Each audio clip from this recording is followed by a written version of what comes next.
अस्सलाम वालेकुम friends, welcome back to my YouTube channel daily tips with Asma. आज की इस वीडियो में हम आपको बताएंगे सुहेल नाम का मतलब और इसके बारे में दिलचस्प मालूमात।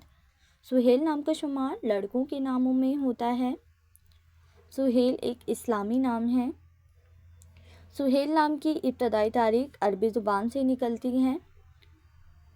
सुहेल नाम के लड़कों के लिए खुशकिस्मत नंबर 6 माना जाता है।